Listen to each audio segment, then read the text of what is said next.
Hello and welcome once again to Baked Beans Garage, where I actually finish it. If you've been here a while, you recognize this thing. This is the 1986 Volvo 740 JurboDiesel Wagon I've been working on for 3 years now. Today, it's actually going to go home. Let's get into it. Now, as you may or may not know, this isn't even my car. I've been doing all this for a friend. Sometime in this video, hopefully we'll find out if he likes it. But that won't be for a couple minutes yet, because I got to drive it about 4 hours to get to him. Speaking of driving it, last time I think you watched me put the interior together and the car was kind of done. But other things have gotten in the way, like this shop and some other projects, plus the salt on the road. So the wagon was roadworthy for quite a while, but the roads weren't quite wagon-worthy. That took 8 takes. And finally, after 3 years of work and many videos of questionable integrity, all that's really left is to drive it, which is why I didn't bother washing it. It's a bit dusty. Although a few things have changed since last time. Mainly the PCV system. You may remember I did an excruciatingly long video explaining that, and after putting it around the yard and the shop for a couple months, I kind of realized it didn't work at all. I arrived at that conclusion after I had run it for quite a long time and finally got the exhaust hot enough to blow a bunch of smoke. Given my history with the timing on this thing, I first assumed that the timing had slipped. So I checked it again to find out it hadn't actually slipped. I still retimed it and lapped the sprocket on the back of the cam to the cam to make sure it doesn't in the future. And after that, I pulled the intake apart to find a whole bunch of oil in the intercooler, which is bad, especially for a diesel. So although the catch can was full and kind of doing its job, it was still letting a bunch of oil through. So instead of running the catch can back to the intake, it now runs to the ground. During today's adventure, we'll see how big of a mess that makes and see what I have to do to make it not make a mess or fill the intake with oil. But before I end up yapping for an hour, it is ready to go, so let's just drive it and see what happens.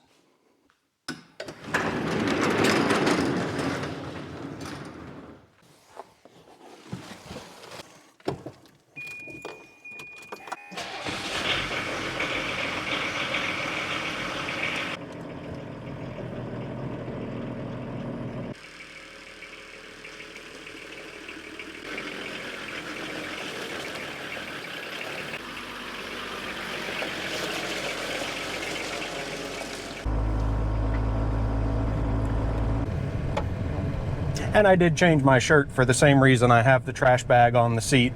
I tend to forget that clothes get dirty and then get dirty things they touch. But speaking of that shirt, you can still buy one. And you may be able to guess from the sun, it's rather warm today, but luckily I still have this perfectly functioning ice cold AC. And that's not even sarcasm. It's quite comfy in here. Now a little more about the smoke concerns I mentioned. Of course, it smoked a little when I started it just now, but that's perfectly normal. What wasn't perfectly normal is the large plume of bluish-white smoke that it released the first time I tried to put it down the street. And like I said, I've gone through the timing. I'm pretty sure the turbo is okay, and now there shouldn't be oil in the intake. All I think that happened was for the past year or so, it hasn't really had the chance to get real nice and up to temp. So there was just a bunch of unburned fuel and probably water and maybe a little oil sitting in the exhaust. So once it got to run long enough, that stuff would get hot enough to start to burn off. But I will admit, I'm still watching the rearview mirror like a hawk. We have yet to release any smoke. Another issue was the speedometer. It took me an embarrassingly long time to try to troubleshoot that because it wasn't working, although it was working when I first got the car. But after a whole lot of troubleshooting, I just found a burnt trace on the back of the cluster that was staring me in the face the whole time. And another concern is the lift kit and the larger tires.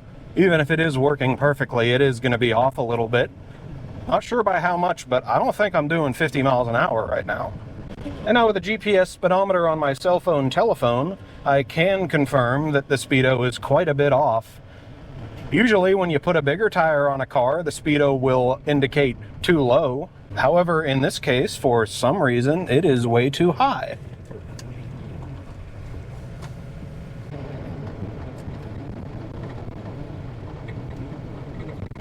Well, I've been cruising around these back roads for about a half hour now, and nothing spurious to report.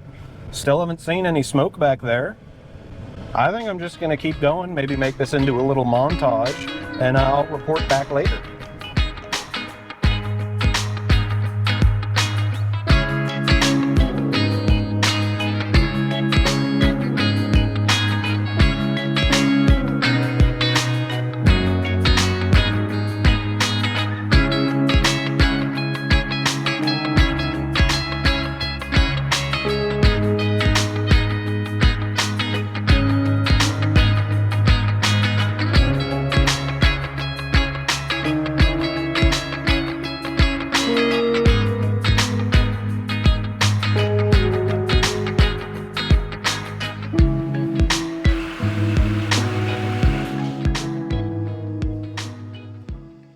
And I'm happy to report there's not much of a report. It drives straight, it stops straight, it rides nice, AC's still cold, audio still sounds nice, and it kind of just behaves like a normal car. It's pretty slow, but that's not a surprise. Anyways, now that I've put a few miles on it, we can see how much of a mess this PCV system made. Also, since we're on the lift for the first time in the entire series, we get to have a nice wide shot of the entirety of the underneath of the car.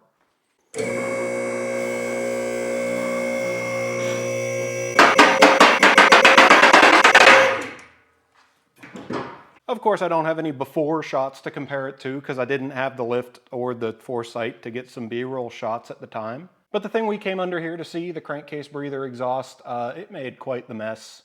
This whole corner's wet, it did some nifty spin art on the wheel, and it's even evident all the way back there with some oil mist on the bumper. Not that there's anything wrong with the engine, they kind of just do that. But from the factory, it had an oil separator that would drain it back into the crankcase at least a little bit, and then the rest would go into the intake. And all that's just to say my crankcase breather isn't doing enough, so we got to figure something else out.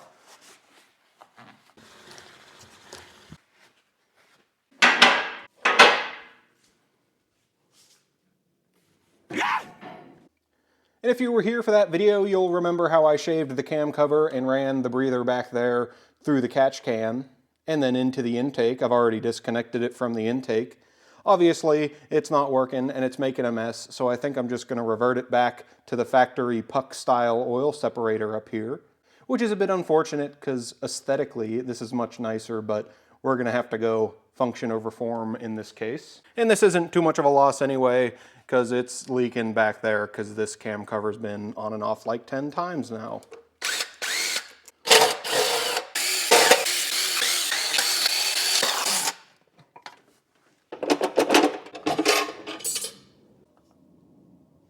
And I really hope this is the last cam cover gasket I go through in this project. It would help if I could remember that they're different on each side. And I could reintroduce the hole to my modified cam cover, but I would like that to work eventually, maybe in the next project. So for this, I have just shined up an original cam cover with a new PCV grommet and an oil cap that hopefully leaks less. The paint turned out a little nicer on this one anyway.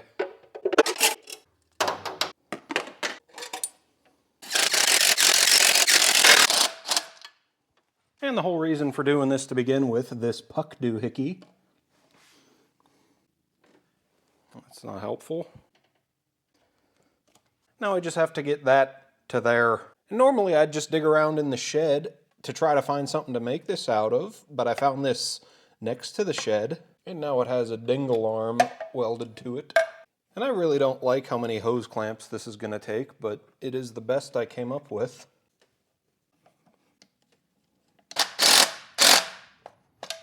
So that's a little ugly. I might revisit it later, we will see. But before I decide where I'm going to plumb it to permanently, I'd like to see how it performs, so I'm going to route it to a secondary catch can. And what could be more appropriate to use than the original 2017 vintage Sobe bottle I removed from this very engine bay about 3 years ago. Just like it was mounted before, I'll kind of just stuff it down here. Also, I now regret painting the cam cover beforehand. I thought I was going to use that little tab, but no. We'll see if I have the motivation to get rid of it later. And we'll see how much oil that collects next time I drive it.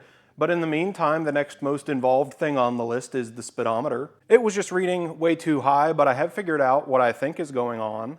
If you'll remember way back when I put the rear end together, we looked at that tone ring on the differential that is the pickup for the speedometer. What I have learned is that this car, for some reason, has the rear axle from an anti-lock brake car, and it just has a different wheel on there, 48 teeth as opposed to the 12 that this speedometer is set up for.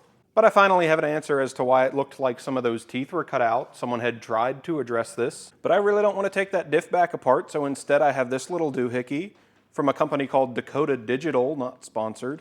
It claims to be able to recalibrate any pulsed DC or AC signal you might have going to or from a speedometer or a tachometer. So I just need to wire this back in behind the dash, which means taking the cluster out again.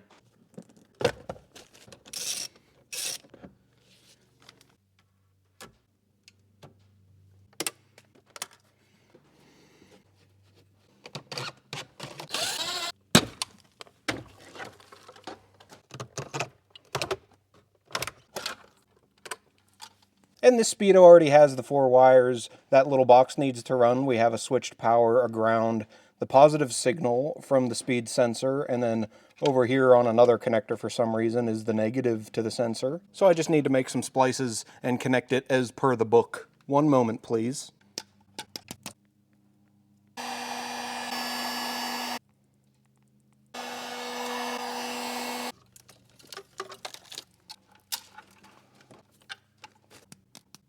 And provided I can remember what colors I used for what, should just be a matter of connecting it and telling it a number.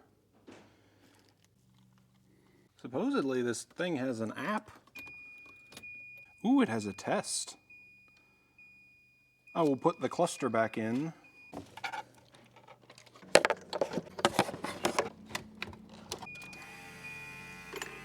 And I don't feel like shoving my arm back to take out the door chime. So you just get to listen to it. Easy now.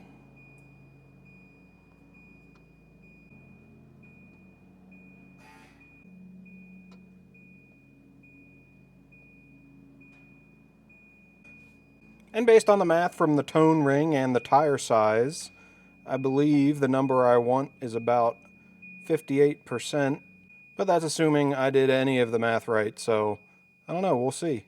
Well, it's talking to the Speedo, but I don't know if it's actually going to read the sensor without driving it, so I guess we'll do that. So I may as well put the cluster in permanently for that. But first I want to see if I can address whatever this smudge is. And naturally that turned into taking it apart so I could clean it all up.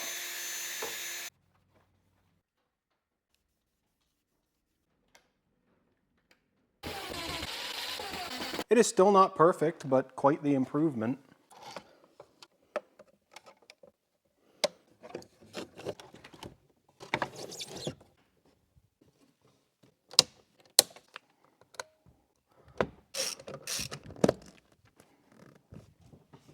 And I do a lot of electrical work, but I could never be a professional electrician. I'll demonstrate why.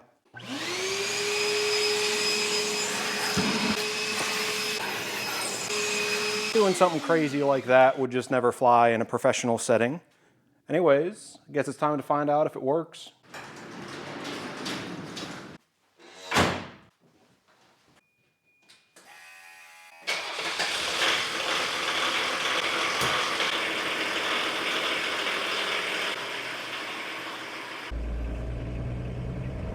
Well, it is working, but it's still off because my math was probably wrong.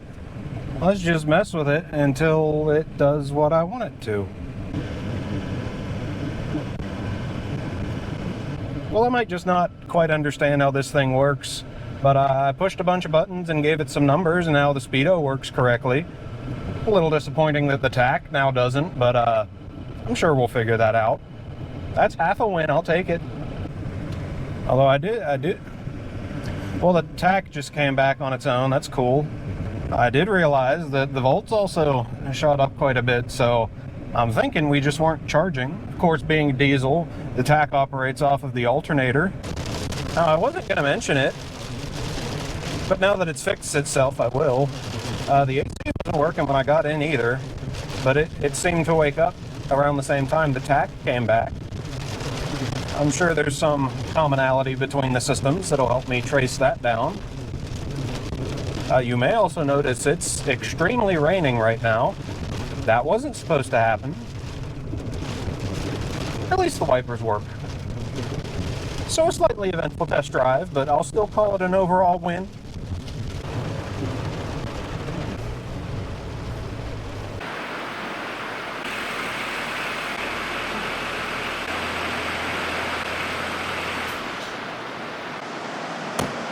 So the car did good, but I think it's a good time to concede that there is one major disadvantage of this new steel building. I suppose I'll just take a break. And the next thing on the list I feel like dealing with right now are the roof rails. I'm just not happy with how floppy they are mounted into these rubber well nuts since the crossbars are gone. I also want to make new gaskets because they're not very beautiful.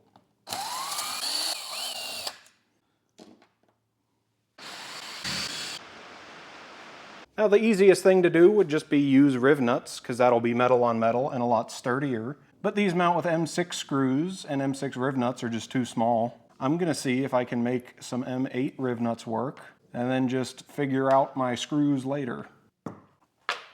And even the M8 riv nut is ever so slightly too small for the hole. So I will use a piece of heat shrink, hopefully to keep it centered. And then that can also be a gasket to maybe keep the weather out.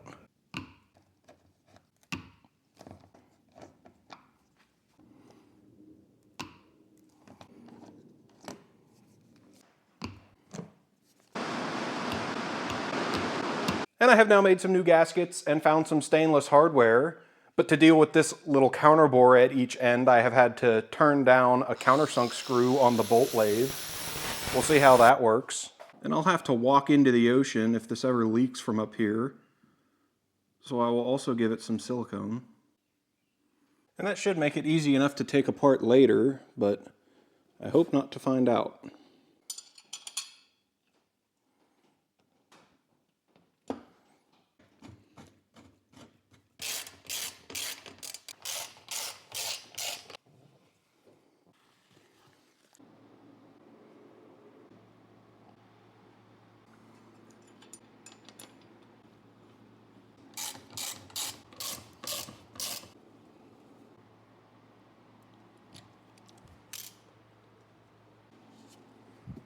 And I'd call that quite the improvement, both cosmetically and structurally, but it kind of just kept raining, and I really don't want to deal with that audio noise, so I just kept rolling through a bunch of more little details. Like the sunroof having been slightly crooked since I put it together, it is now nice and flush. Of course, I have to deal with those beautiful little clips again. The grille was also crooked. It needed a bit of an adjustment. Then I went through the whole car underneath just to make sure everything is still tight and I hadn't forgotten anything earlier. Luckily, I didn't find anything.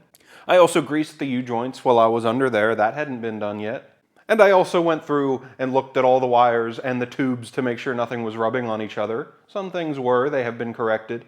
One such thing, the horn wires, they needed to tidy up. There was also this bracket missing on the lower radiator hose. And then I gave it one final buff with the orbital polisher and gave it a spray wax. So this paint is finally sealed up after like a year. Also, surprise, surprise, the cluster came back out. Most of the lights in there weren't working. And since I had some electrical troubleshooting to do, my friend had requested an onboard battery tender, so I slapped that in so I could have some ground power while I fiddled with the lights. Most of it was just a matter of some crusty contacts on the back of the flex circuit. Everything seems to be working now, except for the bulb failure warning indicator. That just doesn't. All the bulbs work. It tells me they don't. I just took the bulb out. Anyways, the only real things left to do are aiming the headlights, an oil change, and the wheel center caps. We'll get to that. But right now, I think the best thing I can do is just drive it some more, make sure that list isn't going to grow.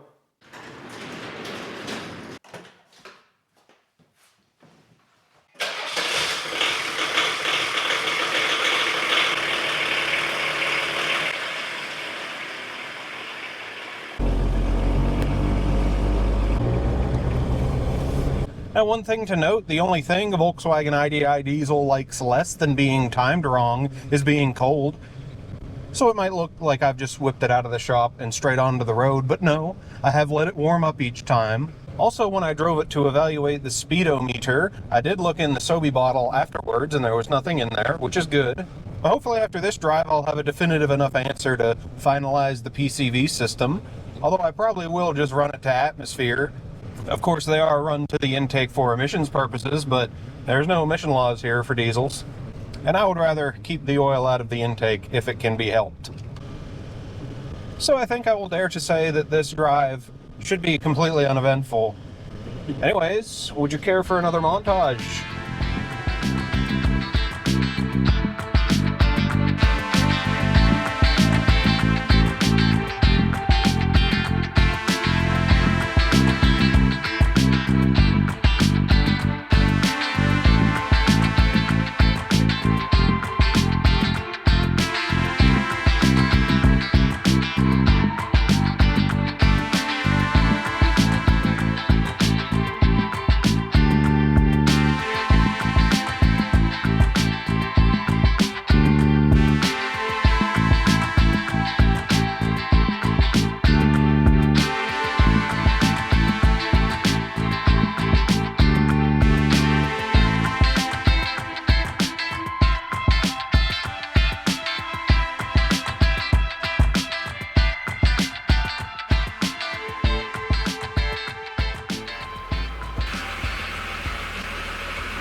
Of course, it started raining again.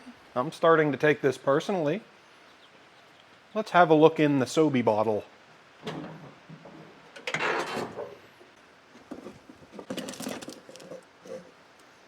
Oh wow, it's empty. Almost like the Volkswagen engineers had a reason to put that oil separator there.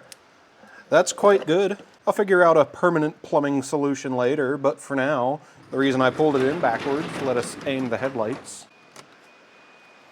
And you may remember we have 4 low beams from that video quite a while ago. I just want to make sure the center of that beam pattern is vaguely at the same height as the middle of the headlight.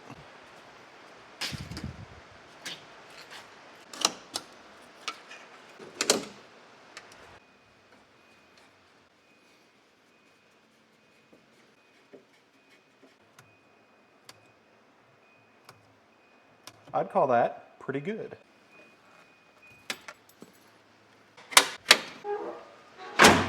And then the wheel center caps, of course they say Jeep because they're Jeep wheels.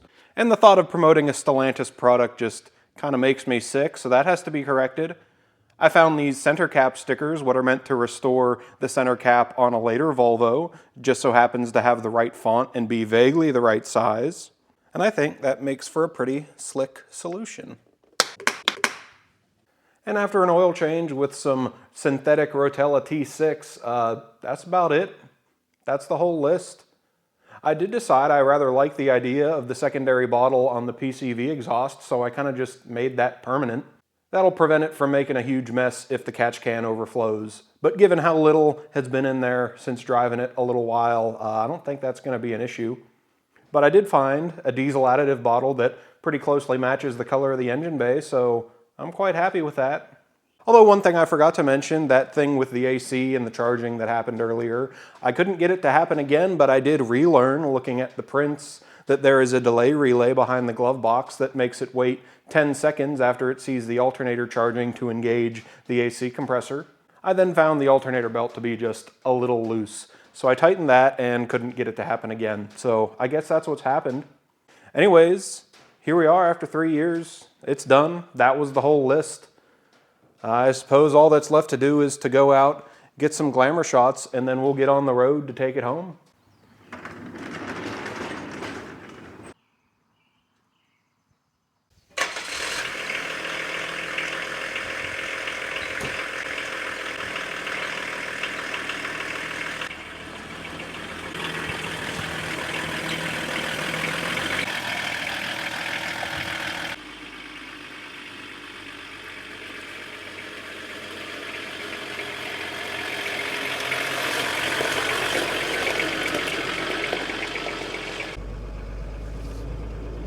And full disclosure, that last shot was like a month ago now.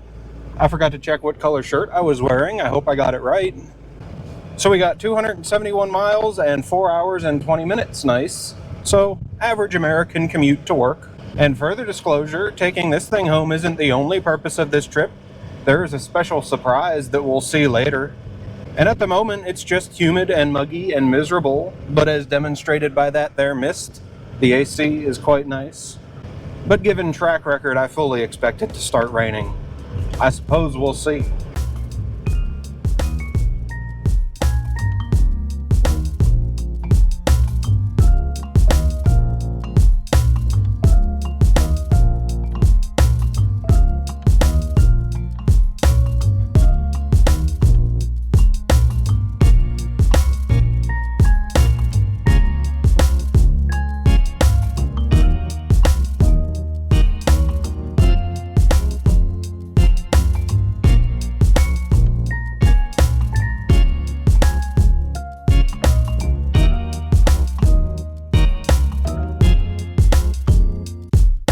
Well, we're now about halfway there. Unfortunately, I can't say it's been completely uneventful.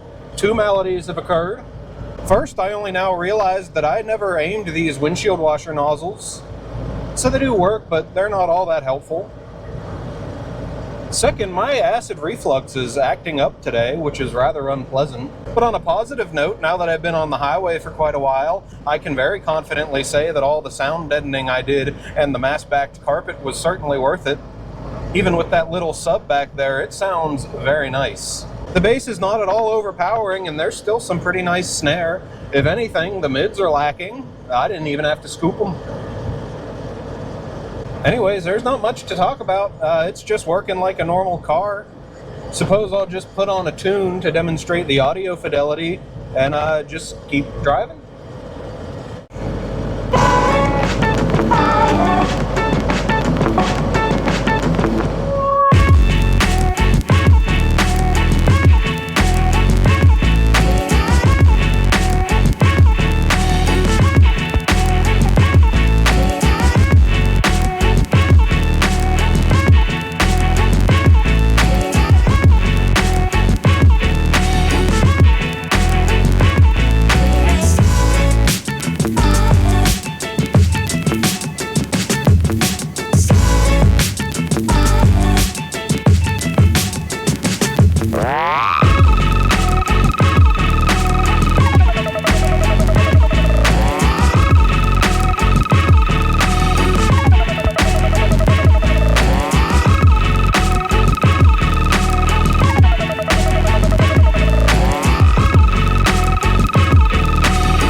So again, the trip went pretty well, except for navigating by candlelight towards the end there because of these very old sealed beam headlights. Also, it handles like an oil tanker, but I think that's factory. Anyways, this colossal slab of yellow is the Banana Barge, a 1982 Cadillac Sedan DeVille in lovely colonial yellow.